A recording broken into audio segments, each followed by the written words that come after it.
Andy Levy. Hello, Molly Jong-Fast. You know what the first rule of Fight Club is? I do. What is it?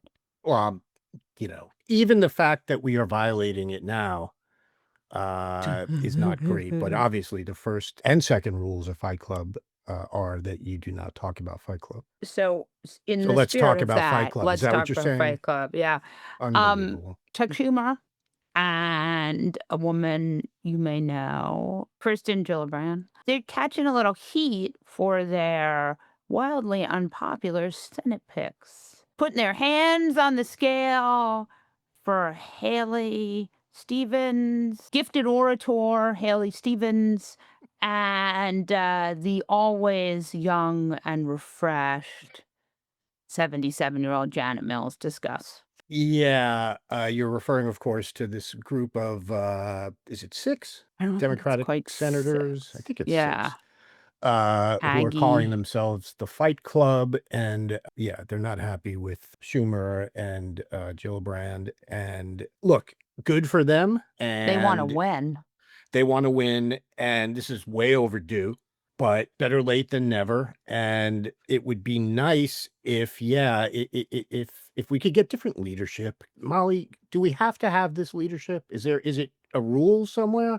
Is it another rule of Fight Club that we have to not fight? So here's what I would say. Chuck Schumer does not need to be the leader of the No. Senate Democrats. In fact, Chuck Schumer is a choice.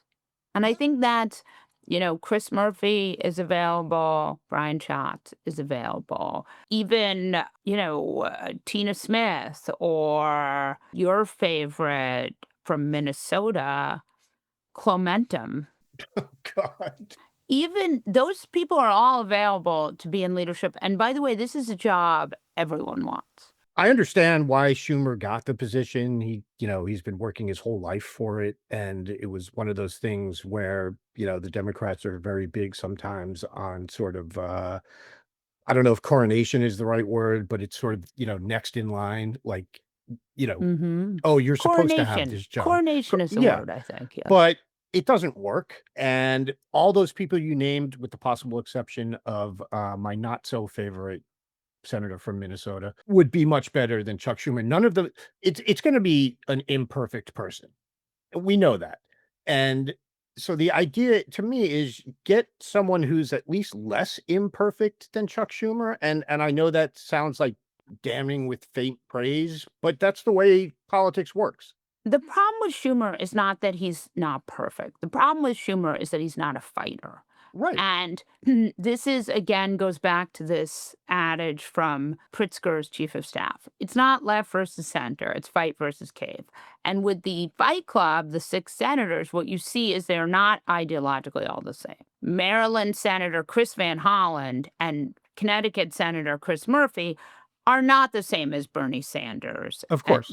and Elizabeth Warren, but they are the same in the fact that they want to fight. Yeah. Whereas the Gillibrands and the Schumers want to raise money and pick bad candidates. It's 20th century politics versus 21st century politics. Yeah. And that's not even necessarily an age thing, because you look at the people in that Fight Club, you've got Bernie Sanders, you've got Liz Warren. It's not like these are people in their 40s or 50s or whatever. They are elder statespeople, but they at least recognize that it's not 1996. This is not George H.W. Bush's Republican Party.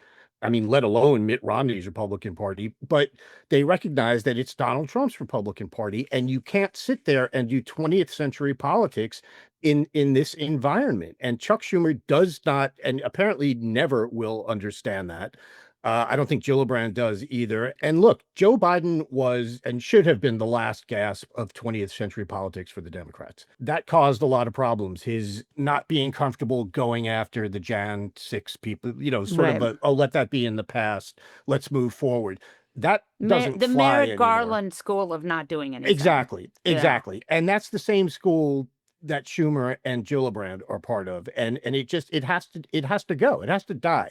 That school Yeah. of politics has to die. I think that what you're going to see is, and this is not from the pundit class, this is from the base. The base is mad about Biden. The pundit class and I was as guilty of this as anyone, said, "Go along with Biden. He'll be good. Voters will like him. He's not too old. He's going to just do one term." He got in there. He was not going to do one term. Everything was exactly the worst case scenario, right? He was too old. He did this. He stayed in too long. They couldn't have a primary process. At every point, it was just a disaster. And so you do not have the bases full faith and credit now. Right. Like in 2016, Chuck Schumer could tweet Orange Man bad and raise $10 million. No, no, no, no, no. And we see this when we look at the DNC numbers. Like they're taking out loans to pay for the DNC. Like voters are not happy. And even if they want Democrats to win more than they want Republicans to win, you don't have a blank check. No, but look, I think if they send me one more text, that'll do it.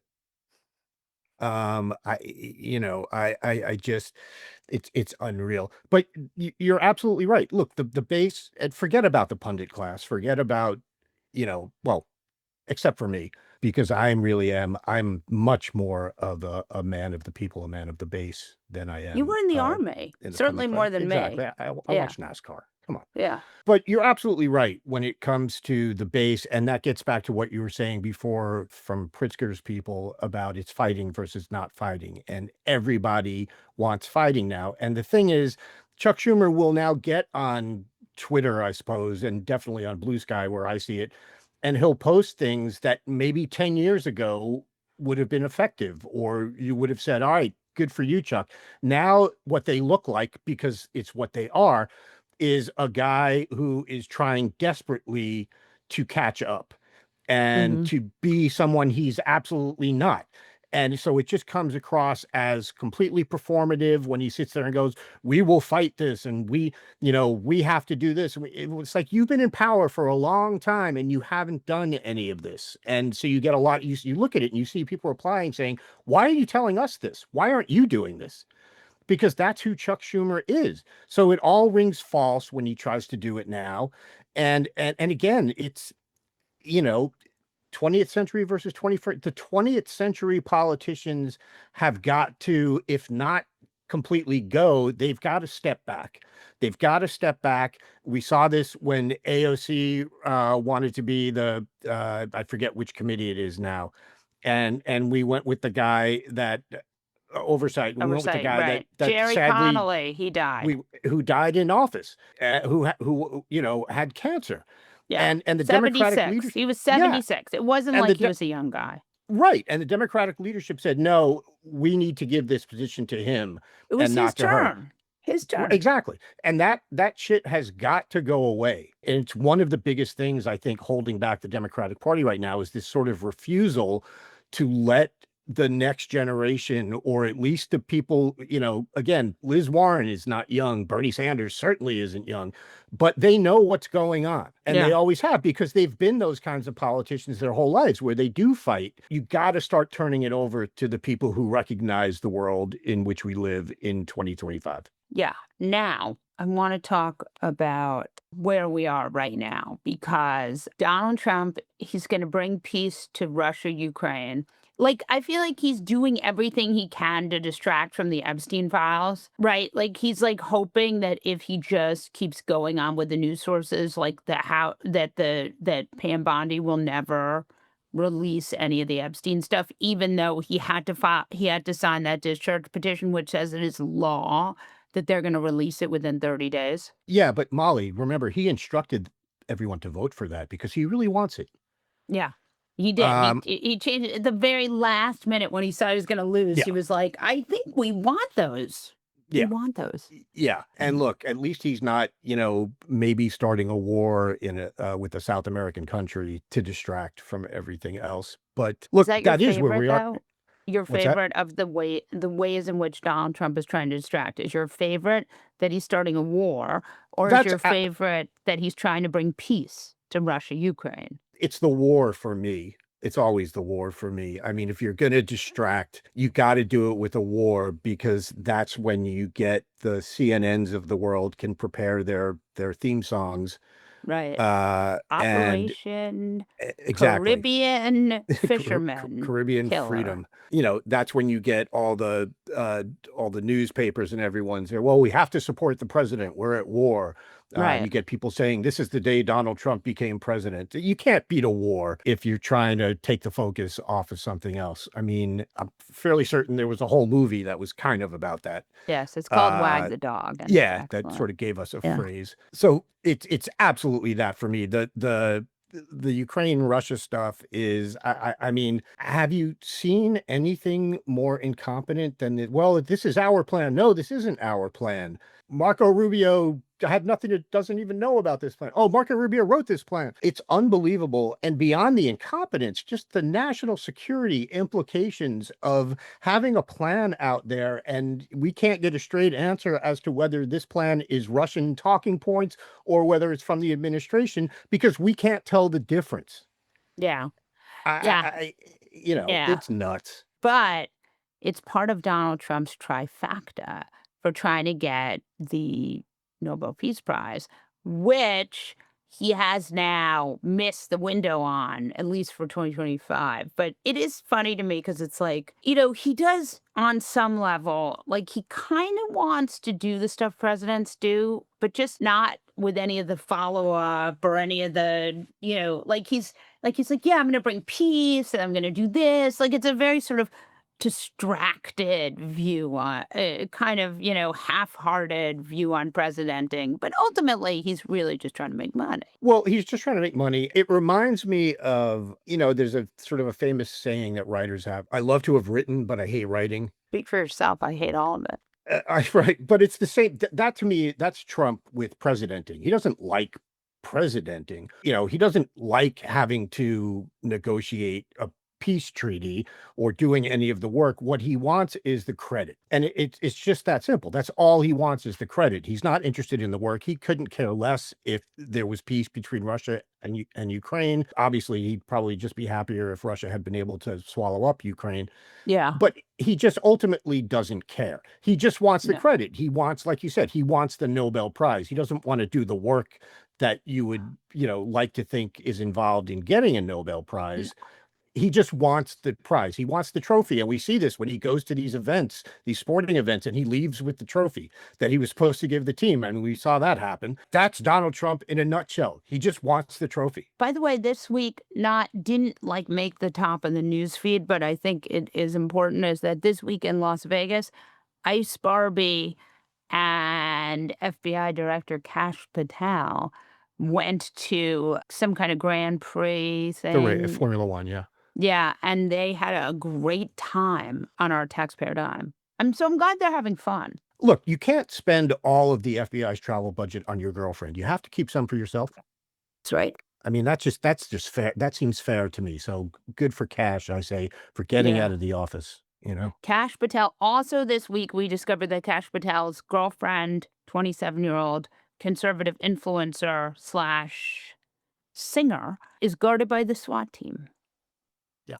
The extent to which this entire administration is a grift, it's absolutely unreal. Like, even I think beyond the most cynical person's wildest dreams, just every possible method or mode of grifting is being taken advantage of by just about every official in this administration. I mean, you absolutely don't have to hand it to them, but it is truly remarkable. I mean, we've lived through both in the history of our country and even in, just the short history of my life and the longer history of your life.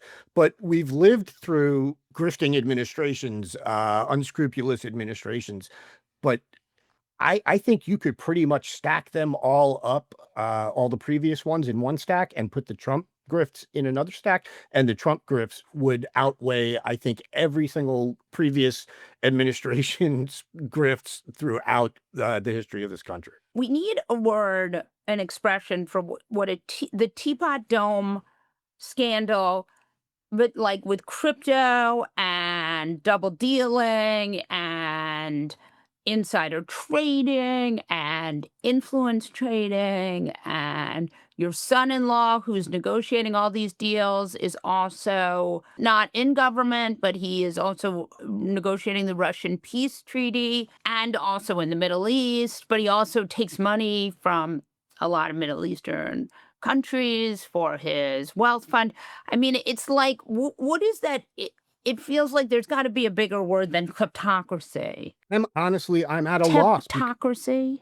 Uh, because everything you said is it's just I don't know, it's a Trumpocracy. Like I don't know how else what Trumpocracy. else That's to a good call it. one. Like it's every single aspect of his presidency is to enrich him, to help him. And I mean, we've seen Richard Nixon and people like that before, but they are rank amateurs compared to Yeah. the level of what's going on now. It's absolutely unreal. You can't even say like the Teapot Dome scandal is a perfect example because it's the one thing we remember from that. You can't Yes. do that now. There's a new Teapot Dome level scandal every damn day. Speak for yourself, man. I remember it all from the Teapot Dome Well, you period. were No, I'm just there. kidding. I was so mean. Will you never come back, Well, Andy you missed Levy? earlier when I said your longer history as opposed to my shorter history. Will you never come back? Can you I will never come always back? never come back. I will Okay, always don't. never come back. I would like to invite you not to come back. I will accept your non-invitation to Mhm. always come back. Actually, you can come back because All right, I then I will. like you.